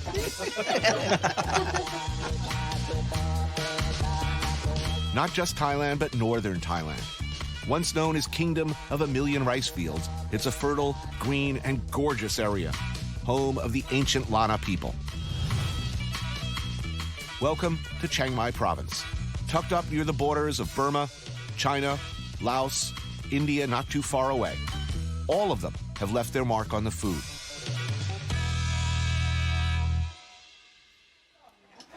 Here's the local hooch, Here we lao go. khao. And if you're eating here, chances are you're also drinking. Ugh.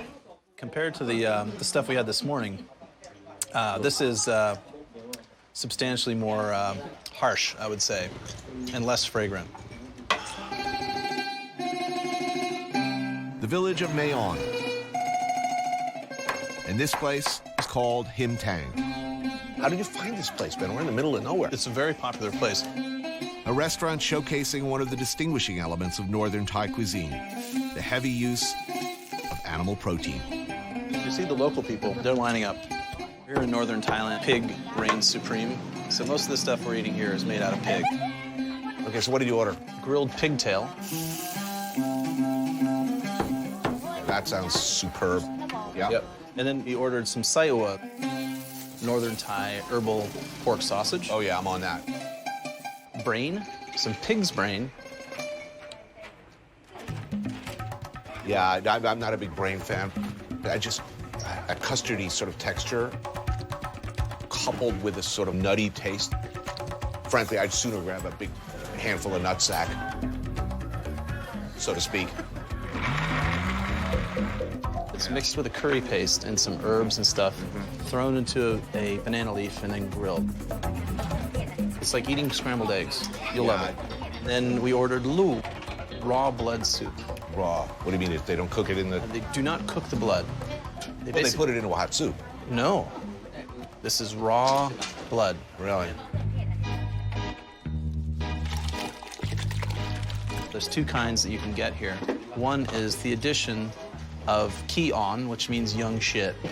So it's basically the partially digested juice that's made from when a cow eats grass. shit juice is Oh, not. jeez. Exactly, yeah. No. I did not order that. We're not having that. Okay, but we're not having that. We're not having that. Okay. I'm thinking we'll stick to the plain blood soup. Thank you very much. And the way that they make it is they take the raw blood and they scrunch it with lemongrass for a long time. Because that kind of kills the gamey flavor of the blood, helps with the coagulation, and adds flavor. And then they actually make chopped lab, the minced meat salad, but it's raw. That goes in. A whole bunch of deep-fried krung nai, or innards. ถ้าลูกที่ได้ลำที่สุดก็ฮักตัวเองถึงได้ทำมา17 ปีเนี่ยบะหมี่ท่อเลย Here it is. Ooh. You're not kidding. And that's like a horror movie. Like CSI soup. I'm eating out of an open wound.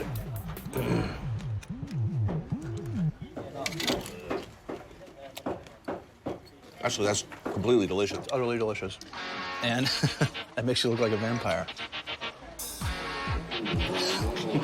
It's quite spicy. You can taste the chilies. It doesn't really taste like blood. It just kind of tastes sweet and rich. Let's see if we can change your mind about brains. Delicious. I'm not lying. This is delicious. Anyone would just completely love this. If you eat too much of it, you'll go blind. That's what they think. Yeah, they said that about off, and I'm still here. It has to do with parasites and all kinds What? of shit. Can I tell you some stories about Whoa, back up there about we've parasites? About 2 or 3 years ago, and a whole family in Nan province, all 7 of them died. That's really, you probably should have told me that during the appetizer course, okay? Honestly, it's the best meal I've ever had in Thailand.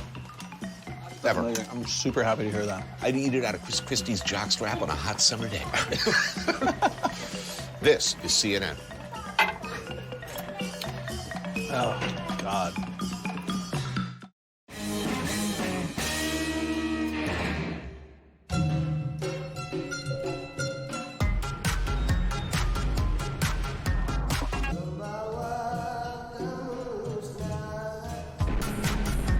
In Chiang Mai, you can move in and out. From the quiet green of the countryside to just a few miles away, the madness and chaos of Chiang Mai City, second largest in Thailand. Spirituality, reflection, the serene beauty of the rice paddy, village life. Maybe next episode, Farang. This time it's all about consuming medically inadvisable amounts of food and drink. If Thailand is one of the best countries to eat in, cheers, then Chiang Mai is a particularly good city to find yourself hungry. Oh, that's your frog. That's the frog. It's basically taking that frog, grill him first, hack it up, fry the living bollocks out of it with garlic. There's almost an inverse relationship. Like, the more hideous looking the dish, the more delicious it is. As you probably noticed by now, the food here is not pad thai or green curry chicken. There are complex layers of flavor, sophisticated balances, spicy, sour, a little bitter, salty, herby. Color and texture are important. Crispy, soft, cold, hot. It's exactly this interplay between elements that makes Northern Thai food so thrilling and so addictive. This place is called Lab Gao Cham Cha. Lab is the dish that they're known for, which is the mincemeat salad. Now, what's that furry material? That's one of the many stomachs of the cow. It might be the 3rd stomach. And it's bitter. It means it has just a little bit of the bile. The gentleman over there, Uncle, he's the lob master. They win lob competitions. Oh, yeah? They're killing it. They're supporting the whole Dan family. The woman who just took her order, right? Her family, and her husband, who's the guy who's the cashier. The uncles, the aunties. When it gets really busy, the rest of the family comes and helps. Papaya, pok, pok. Papaya, pok, pok. You famously said that you hate the word authentic. What does that word mean? Depends on the context. If you're in the United States and you say a traditional authentic Thai restaurant, to me that has come to mean a standard Thai restaurant in America, that menu. When you come here, authentic is if you're the daughter of the woman who made this, then to you this is the most authentic version of that dish. If you're from Nan province, you still make la, but it doesn't taste like this, a little bit different. The slop's amazing.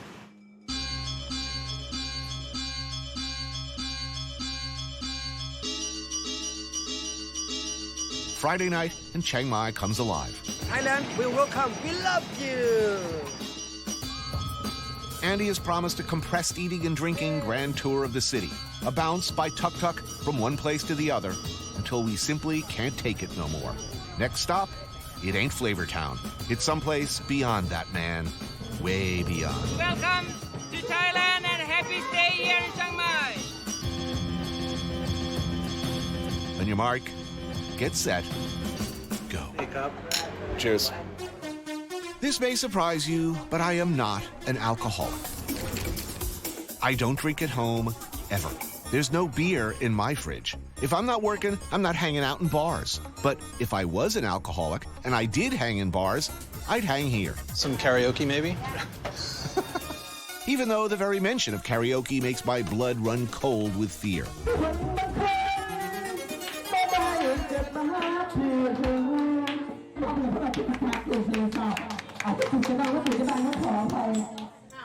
You ordered French fries?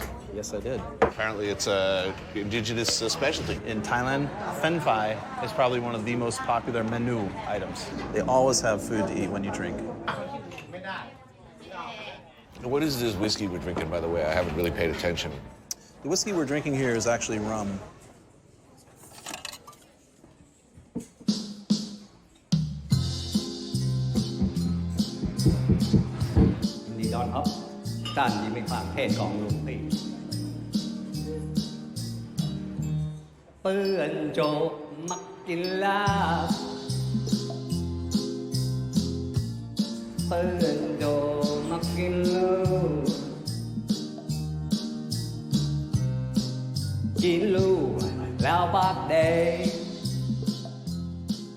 This guy's good. It's one of the great things about a place like this. You'll never have to fill your own glass. That could be me someday, I'm thinking. Things go just a little wrong, I go off the rails. This would be all too attractive. I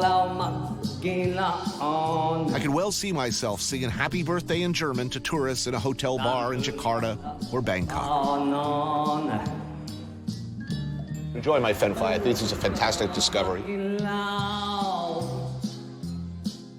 This is going to stick in my head now.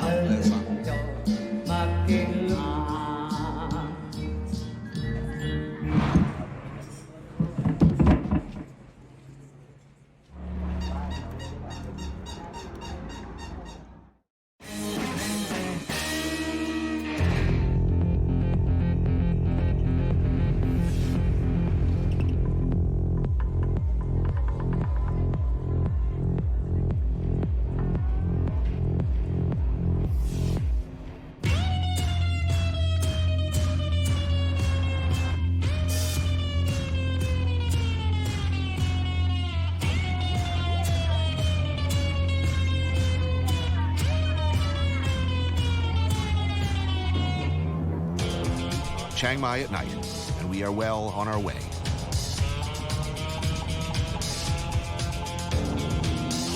To where? To what? I don't know. I don't much care.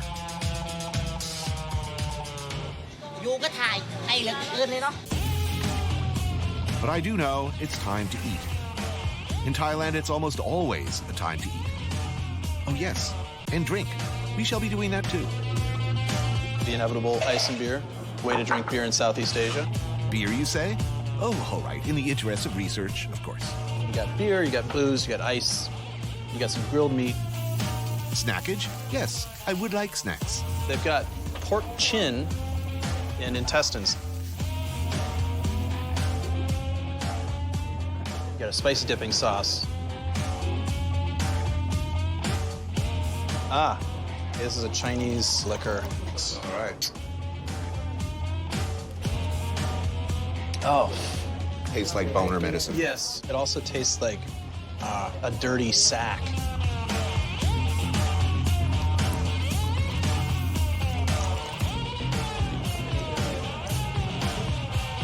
When did you come to Thailand first? I believe it was 1987, and I came as a backpacker. It was all about smoking dope on the beach, eating mushrooms, chasing girls, and drinking beer. I had a 3-month ticket, and I ended up staying away for 4 years.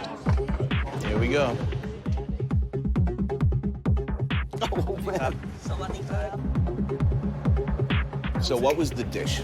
There's a dish in every traveler's life where they just said, okay, my previous life is not going to be enough for me anymore, There's a particular mushroom. They make soup out of it. It was unlike anything I'd ever had in my life.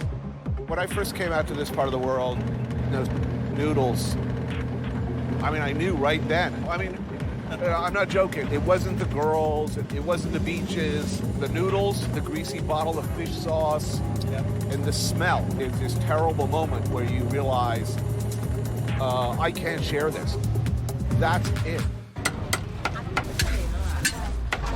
About 5 seconds, we're going to go past a woman who has a cowboy hat on.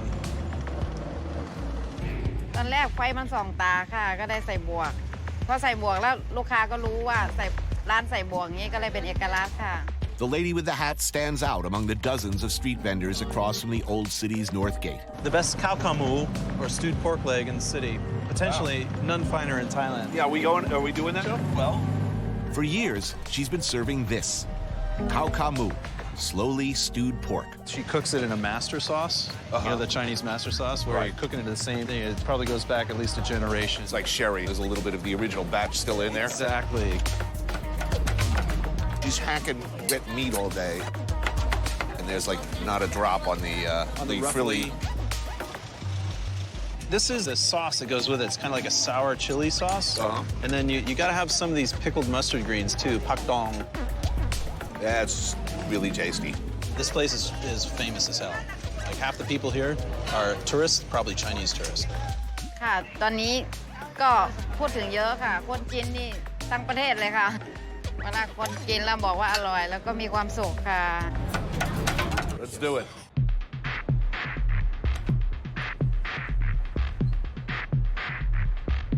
You want to stick your feet in some fish water? No. No. All right, let's go, guys. I need to stop at a sports bar. I need to have some chicken wings. I need to have some fried mozzarella sticks. I need to go to a gun range. More beer, more food. If you go on the sidewalk, it'll take us like 10 minutes to get 50 feet. Kind of stay to your right and don't get killed. What was I saying? Oh yes, beer loves crispy. Beer loves salty. Beer loves fatty. Spicy, salty, fried, together. Happiness.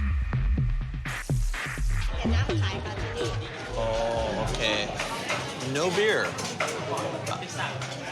Okay, what are they drinking? They're drinking water. Clear, kidney cleaning water. So good. It's so important to a healthy lifestyle. I'd imagine. Midnight Nam Prik Noon. That's what you do after you've had a few drinks, maybe a lot of drinks, because what you need, maybe you didn't know you needed it, but you do, is Nam Prik, Thai chili dip. Yeah, Nam Prik is what the vast majority of Thai people who live in America, who come to Thailand to visit, who go back, end up getting busted at the airport for trying to bring in. We get two kinds, Nam Prik Thai Dang. It's a combination of chilies, garlic, shrimp paste, dried fish. And this. Colloquially known as Midnight Nam Prik Noon.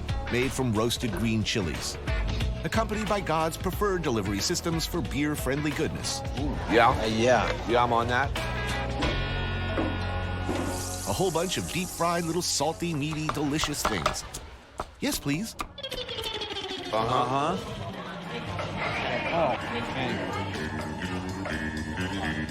And some eggs. Kai Tom.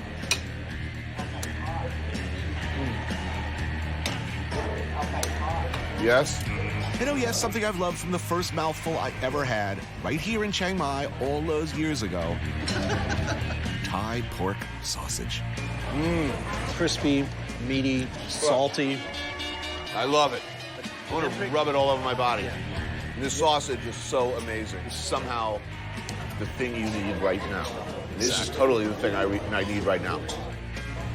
Oh, it's so good.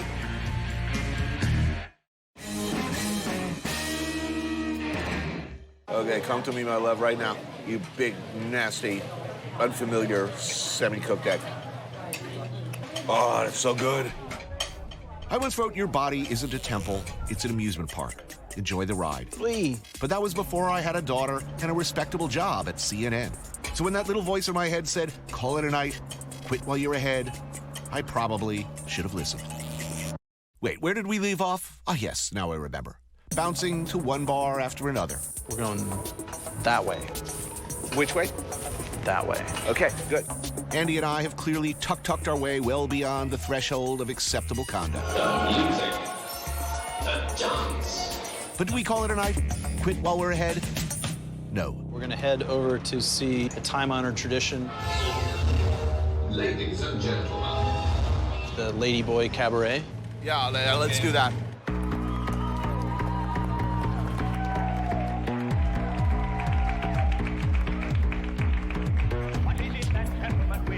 All right, here it is.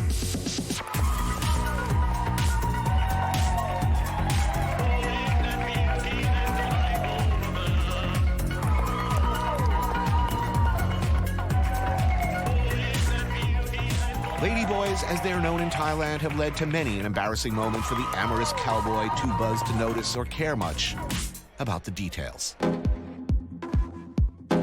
My first experience with this kind of atmosphere in Thailand happened in Koh Phangan in 1987. I met this girl and I was like stoked because it was like, oh, she's into me. And like at some point she sat on my lap and she's like, oh, well, I have to go now. I have to go do something. And she gave me a kiss and I was like, I'm in. Right. And the show started.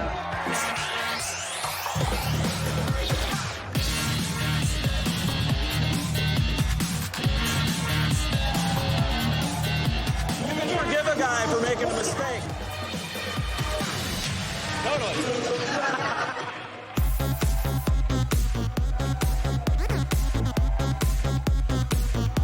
Many ladyboys, frankly, are pretty spectacular looking, especially the ones who have breasts.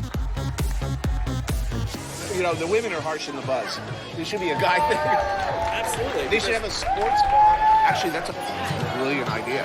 You should bring that to New York.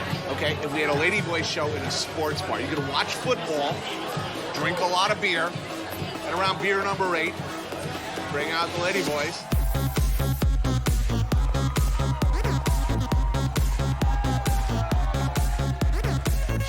Just my luck. At a show like this, what happens? Like she says.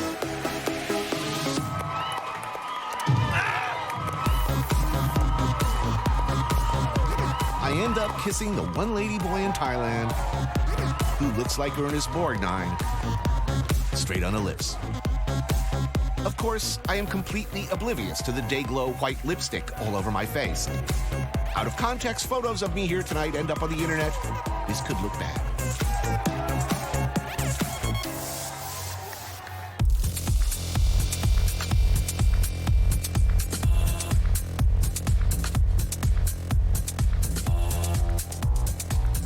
Awesome show.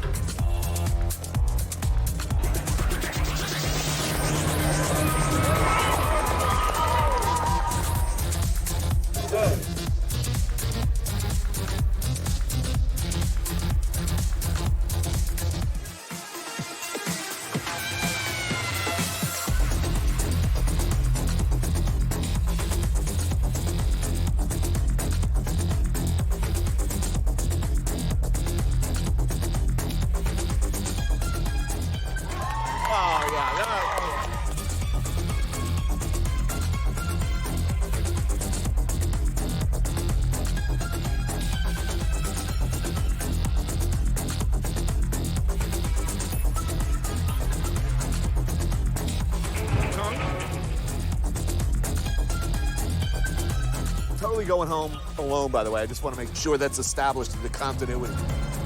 In spite of all evidence to the contrary. Yeah.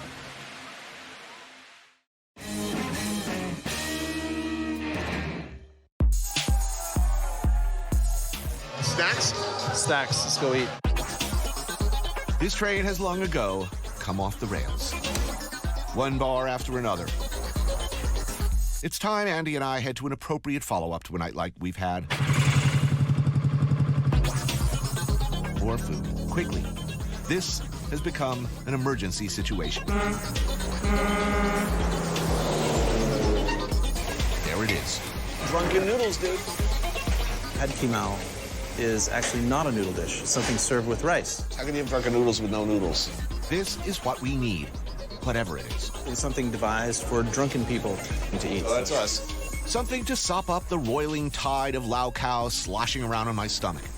And I need to sober up in case Ernest Bourdain calls. She said she'd call. I feel so used. Top, cup and tap.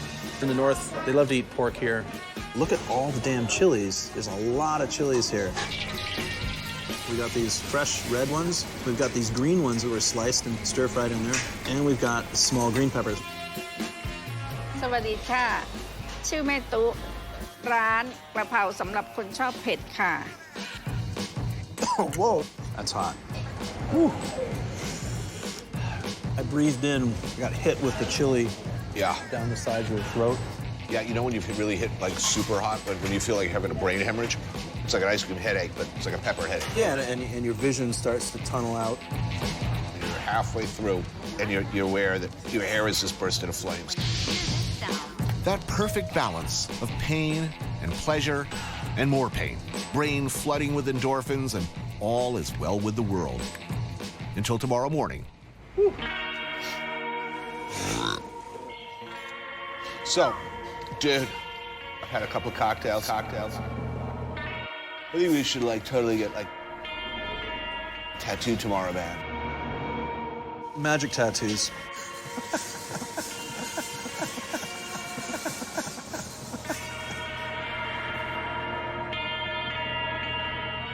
Time for bed.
So I woke up in a state of confusion and deep concern after inadvertently making out with Ernest Bourdain last night. I spiraled into some identity crisis. Inadvertently making out with Ernest Bourdain, I'd like to say. That was very traumatic. I need to go to a strip club and watch a football game, mow the lawn, and barbecue all at the same time. I'll mow somebody else's lawn. And I don't mean that in a figurative way. I can't talk, it hurts to talk. Oh. You know, if every region has sort of an iconic dish, you're talking Northern Thailand, Chiang Mai, this is it. Hearty broth of curry, coconut, noodles, and spices. I'm all over that. Oh, yeah. They eat some more onions. The boys at the bar tonight are gonna be in for a surprise if they move in for a smooch.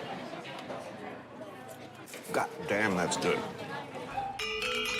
I'm a big believer in a healthy, nutritious breakfast. It's the most important meal of the day. My doctor said that. Of course, he also said that just about everything I love and hold dear is killing me, so what does he know? Attention hippies, this is a salad. Green papaya salad, that's not really a local thing, that's a Houston thing, but I couldn't resist. Spicy papaya salad, some cow soy, and I gotta find a Catholic church. Bless me, Father, for I have sinned. I kissed a man on the mouth. Oh, it burns like the fires of hell. Burn away, sin, burn away.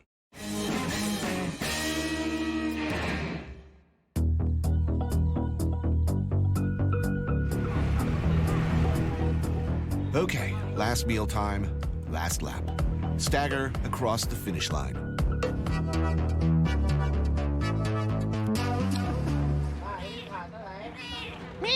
Andy's favorite spot in Chiang Mai, a family-run restaurant named Auntie Deng's Hammered Meat. And the jokes pretty much write themselves, folks. No, every year. Every year. Andy's been coming here forever, since it was only Auntie Deng's lightly slapped meat. He's practically family.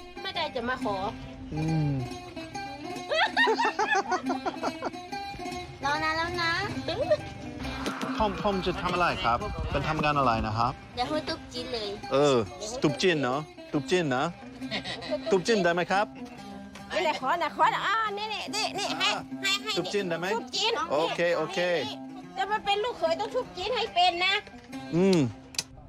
Hammered meat, here anyway, is beef or pork that's been charcoal grilled, then pulverized into ropey threads to give it a distinctive texture, then served with spicy chili and galangal dip.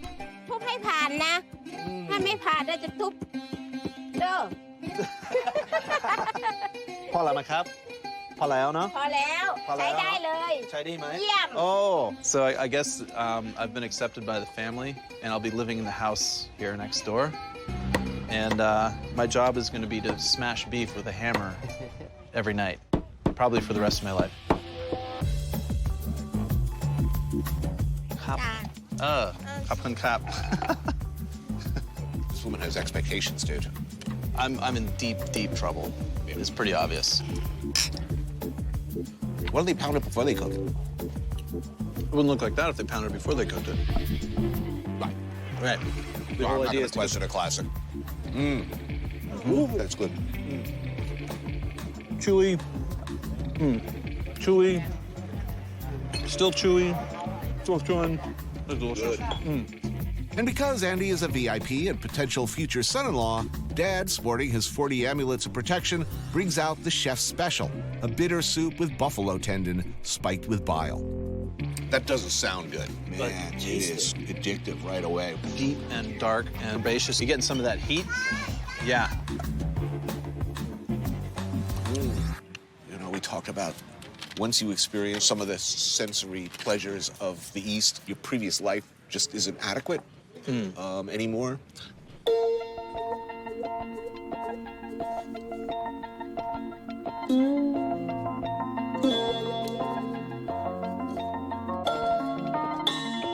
When the journey's coming to an end, when the movie's over, what's left to do? Oh yes, wrap things up. I think we've learned something here today in Chiang Mai. I can't summon exactly what that might be right now. You know, I was thinking about this whole Muhammad said, you know, don't tell me what a man knows or what he says. Tell me where he's traveled. You learn stuff. Maybe it's to remember to bring something to remove makeup before hitting the cabarets. Like the first time that I spent a long period of time in Thailand, that sort of brightness, the spiciness, the simple elements making kind of this bright explosion of flavors. When I got back home, I immediately wished I could be back in Thailand. Or maybe it just say, screw it, and have a good time.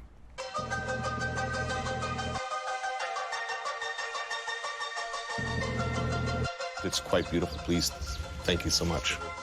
Om Namo Namo Namo Namo Sanghaya Namo Prasam Namo Namasan Namo Sanghasa Namo Prasama Praisa Sarai Namo Upravena Kariya Kodam Muni Maran Marita Samatote Samprina Kariya Kodam Muni Marita Samatote Samprina Kariya Kodam Muni Marita Samatote Samprina Kariya Kodam Muni Marita Samatote Samprina Kariya Kodam Muni Marita Samatote Samprina Singisa Takhe Bajabu Kanjeva Nami Kati Singisa Takhe Bajabu Kanjeva Nami Kati Singisa Takhe Bajabu Kanjeva Nami Kati Singisa Takhe Bajabu Kanjeva Nami Kati Singisa เอาสักบาทแม่บอกเปล่าเอาสักบาทไม่เอาไปด้วยกันเลย ชอบไปที่อเมริกานะ แล้วอ่านต่อไปละให้หนูกลับบ้านเถอะให้หนู